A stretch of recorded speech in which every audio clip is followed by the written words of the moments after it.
प्रियवर श्रोतागण प्रणाम।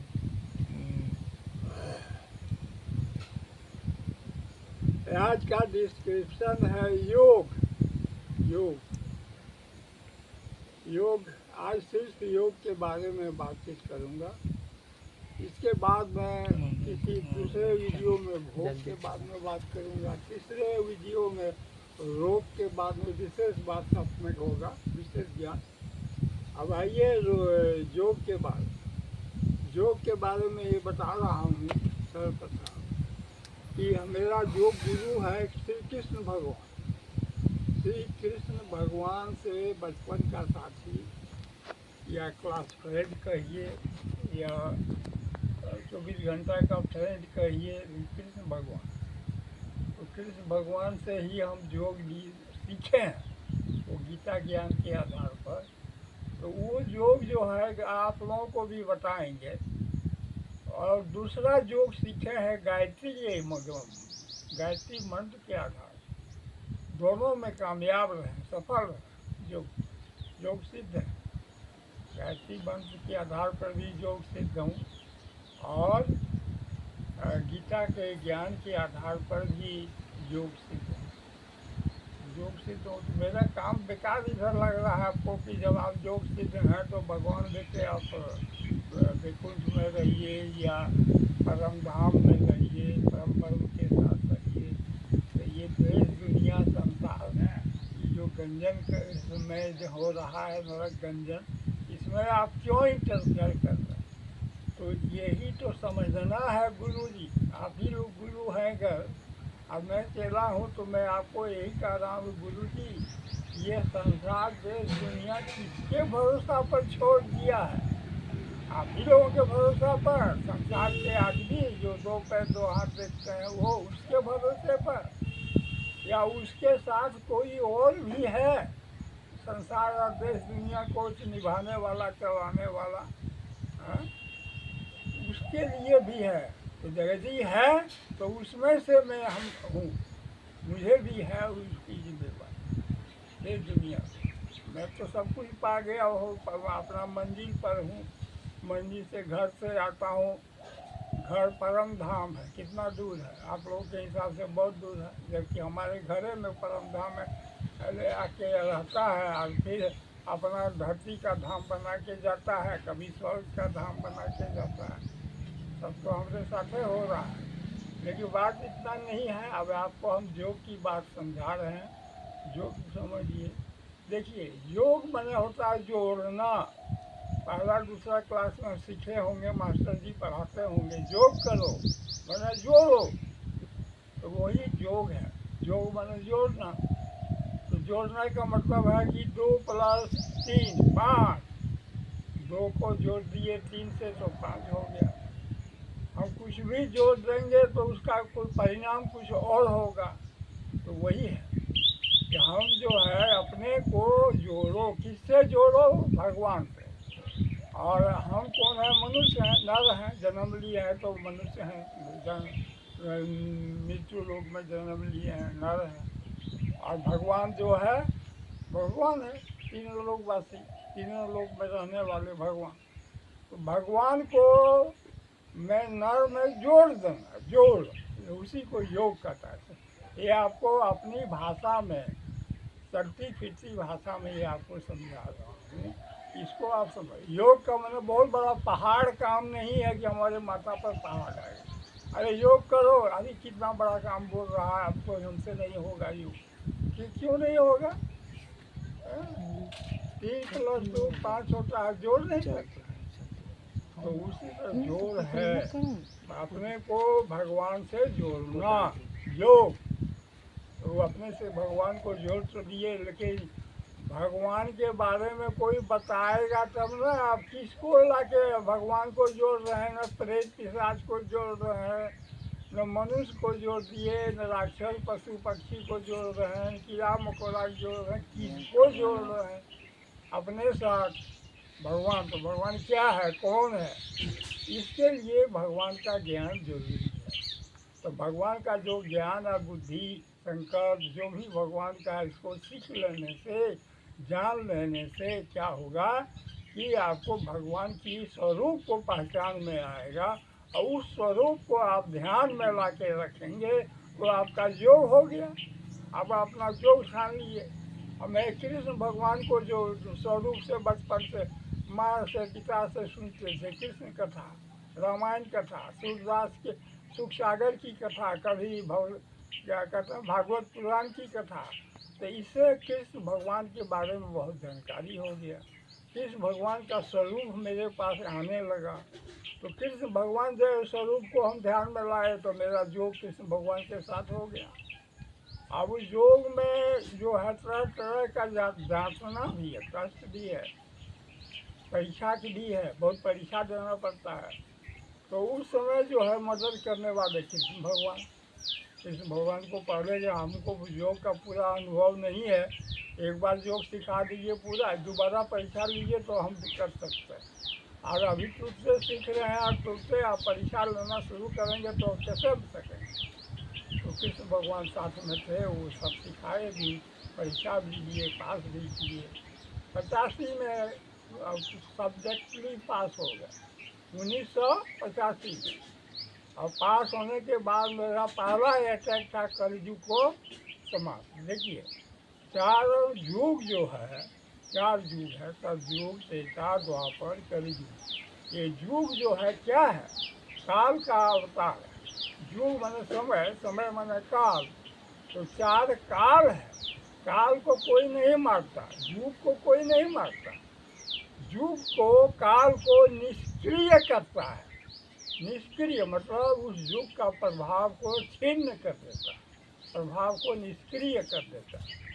तो वही हुआ कि विष्णु भगवान का अवतार आएगा कोई, और वो कलयुग को, कली को बद, कोई कहता है बद कर देगा, कोई कुछ, लेकिन नहीं, बद नहीं, कली को निष्क्रिय कर देगा, कली को निष्क्रिय कर देगा।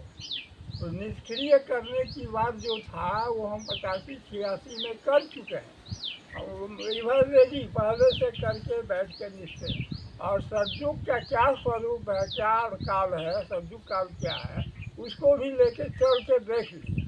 तो बहुत कम लोग उस पर प्रभाव पड़ा, कुछ बहुत कम लोग, मैंने जहाँ हम थे वहाँ के इर्द गिर्द जो सुने समझे, तो उन लोगों पर कुछ प्रभाव पड़ा। तो उसमें आ गया व्यवधान, व्यवधान आ गया, विधि का विधान। ताकि सब जो हम किए थे विधि के विधान के अनुकूल नहीं किए थे, अपने ज्ञान के बल से, योग बल से हमने ऐसा किया। तो विधि का विधान आ गया, तो उसमें सब कुछ तो होगा विधि विधान से। तो फिर जो है कलयुग फिर छा गया, और कलयुग ने तमाशा दिखाने लगा, और हम जो है देखते रह गए। जिसको हम निष्क्रिय किए वो देखते हैं सक्रिय हो रहा है, धीरे धीरे सक्रिय हो गया। तो वही चीज़ है, वही सब चल रहा है मेरे साथ 85 से 86 से है। समस्या वो जैसे के तैसे है। कलयुग जो 85 पहले समस्या लिए हुए था, वही समस्या को और बढ़ा चढ़ा के दिखा रहा। समस्या वही है, कलयुग भी आगे रह रहा है, सबके मान्यता में कलयुग है। सिर्फ मैं ही हूँ जो सतयुग लेके चल रहा हूँ, और मैं ही हूँ जो सतयुग को बना रहा हूँ। लेकिन विधि का विधान जो है वो पूरा होता, तब ना हमको फुल पावर हो जाएगा कि सतयुग लेके चलिए। सतयुग लेने का प्रयास तो हम बहुत बार किया है, लेकिन आपको मोबाइल में कितना वीडियो दिए हैं सतयुग के संबंध, लेकिन वो तभी इम्प्लीमेंट होगा जब विधि का विधान, ब्रह्मा विष्णु महेश का विधान पूरा हो।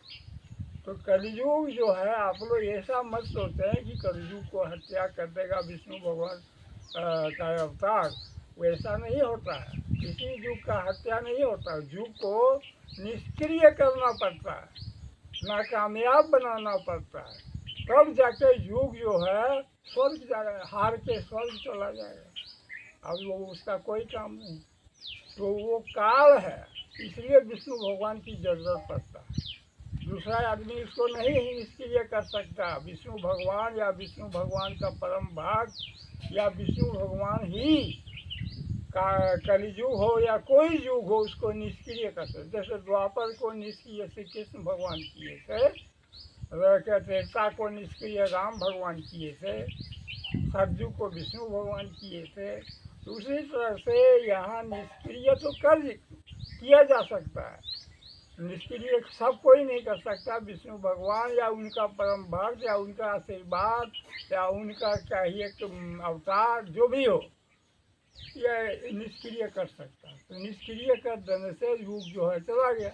जब हम कहते हैं जड़ अगर हम ख़त्म कर दिए तो डाली पत्ता फुनगी टहनी ये सब क्या बिगड़ेगा, क्या करेगा? कुछ नहीं करेगा, कुछ दिन रहेगा, इसके बाद ख़त्म हो जाएगा।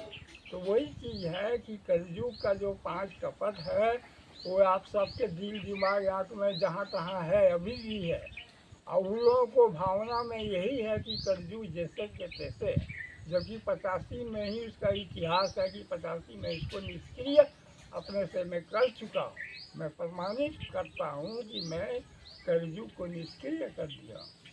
तो इसलिए वो तो है, लेकिन विधि विधान रोक रहा था। तो विधि विधान अब अपने महाविष्णु महेश प्रकट होकर करें, जो करना है करें। हाँ, लेकिन अब हमको जो है उसके संबंध नहीं। मैं आपको योग की बात कह के कहाँ चला गया कलयुग देखे।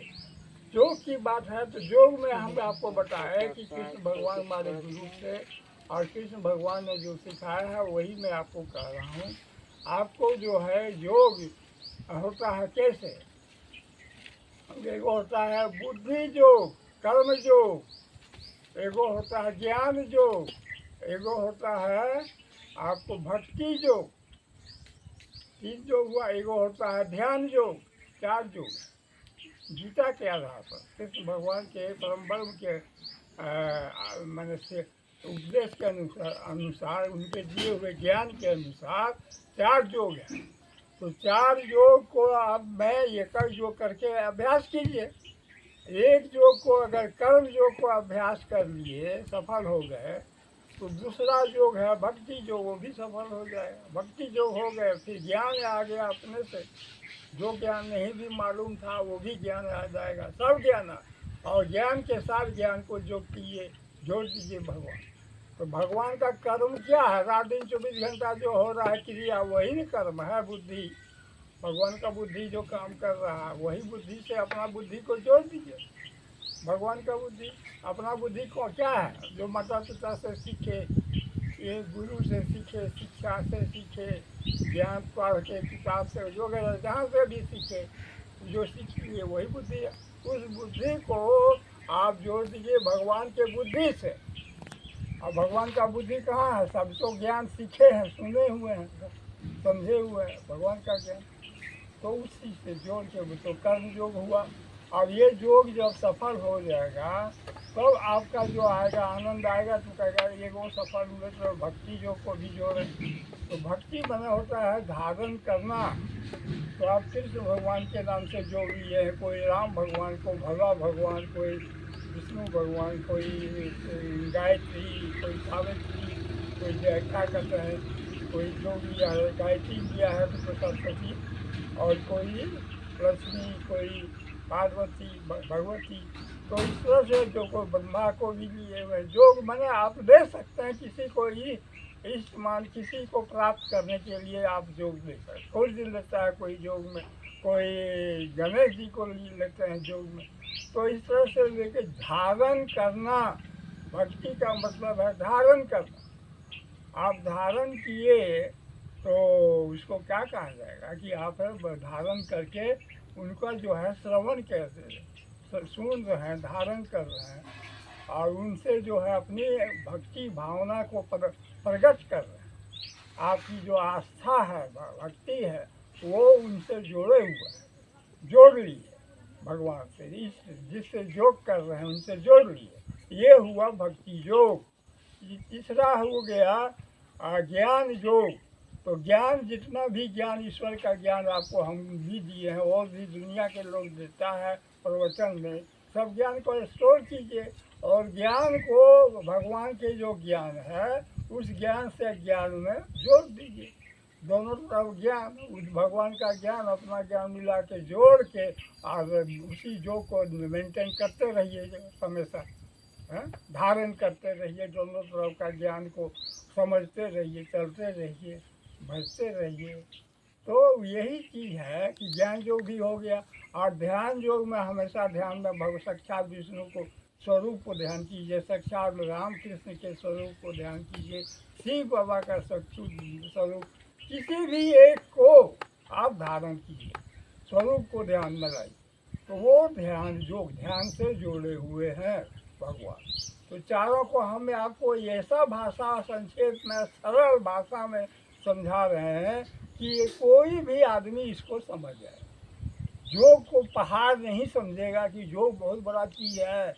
आजकल माँ बाप भी जो है कैसा हो जाए, बच्चा को योग सीखने नहीं देती। मैं अभी योग करेगा, ही चल रहेगा सन्यास बन के, हमारा बाल बड़ा इतना बड़ा दुनियादारी है, पैसा कमाना है, पैसा नहीं कमाएगा चला जाएगा साधु संत के साथ। नहीं, ऐसा जरूरी नहीं है कि योग बनने से साधु संत के पास जाओ, बनने से गृहस्थ आश्रम में भी रह सकता है। योग बन के आप सच्चाई ईमानदारी से नौकरी भी, सच्चाई ईमानदारी से बिजनेस, सच्चाई ईमानदारी से खेती बाड़ी कुछ भी कर सकते हैं। कोई रोजगार सच्चाई ईमानदारी से करके रहे। योग के बाद भी बावजूद ऐसा नहीं कि आपको सब साधु सन्यासी बन के संसार को छोड़ के और यह संसार के साथ में रिश्ता जुड़, ऐसा नहीं होता। योग में संसार क्या किए तो अच्छा, एक चीज़ योग में आपको क्या सफल, उसमें विफल का कारण है ज्ञान। अगर आपके पास सफिशिएंट आइडिया ज्ञान आपको अगर मिल गया और आप योग ठाने तो आपको सफलता में थोड़ा सहूलियत होगी। लेकिन उसमें सबसे बड़ा त्याग है सेक्स, काम भावना, सेक्स संभोग भावना, इसको त्याग करना होगा। इसको बिना त्याग किए, बिना ब्रह्मचर्य धारण किए हुए योग सिद्ध नहीं होगा। अगर योग सिद्ध हो गया इसके बाद भी अगर आप सेक्स में चले गए तो योग भ्रष्ट भी हो सकते हैं, योग भ्रष्ट भी कहला सकते हैं। लेकिन योग सिद्ध होने के बाद क्या होता है दरअसल, योग जिसके नाम से योग लिए हैं उन्हीं के आज्ञानुसार सब काम करना पड़ता है। तो उसमें भी कहा गया है शास्त्र में कि ब्रह्मचर्य वो भी हैं जो एक नारी के पति हैं, जो